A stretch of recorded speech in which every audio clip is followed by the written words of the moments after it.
Welcome back to Finally You Now. Today we're going to talk in full color, just like the outfit I'm wearing.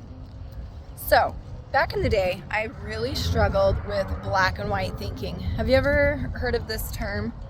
It's like a rigid thinking where it's white or it's black. And there's no in between. There's no gray, there's no color, there's no hue. And this was really hard to overcome. This came from my old programming growing up. And it took a lot of work to rewrite those narratives and to redefine what things would mean to me. And there's a lot of different ways in life that we can do this. So I want to just talk briefly. We just had Easter for a lot of people. We also had some other holidays as well. But Easter is kind of a time that we get colorful and playful and we try new things and we color eggs and it's super fun, right?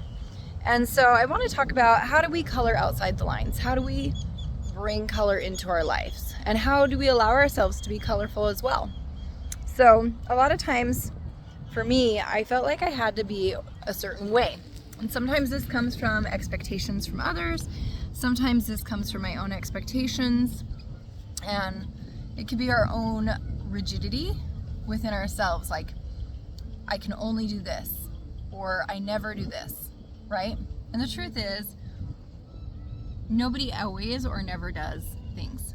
So I think part of it is just starting with rephrasing things and giving yourself a little more flexibility to try things that are different. So, for example, it could be something as simple as the clothes that you wear. Maybe you see somebody who wears fun, bold, vibrant colors and prints.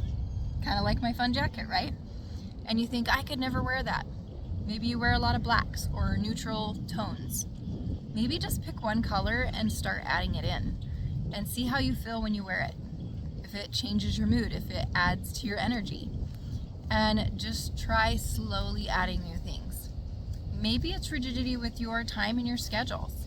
I know for me, my time, just like anybody's, it's limited. And I'm very protective of that time. And so learning to find the balance. About 4 or 5 years ago, everything was down to the minute in my schedule. I still enjoy time management, but I've learned to flow and let things go, including throwing the plan out. So, types of ways to do this. Build out half an hour in your day where you don't have any plans. And then maybe build that half an hour into an hour. And then maybe if things don't go according to plan, just say like, that's fascinating. I wonder what else is in store for me. So I'm sharing this because I think I'm not the only one who struggles with these challenges, whether it's rigidity, whether it's black and white thinking. And I think most of us really crave and desire to have more play and flexibility in our lives and to be a little more colorful in life too. So I hope this was helpful. I know it's a little bit short and brief. Hope you had a wonderful holiday weekend. And I'll be back with another episode of Finally You Now. Comment below, subscribe if you haven't already, and let me know what ways have you broken the chains of rigid thinking? How did you go into the colors and all the hues of every color in life? And what were some tips that helped you the most? Let's help each other out in this community. Have a good one.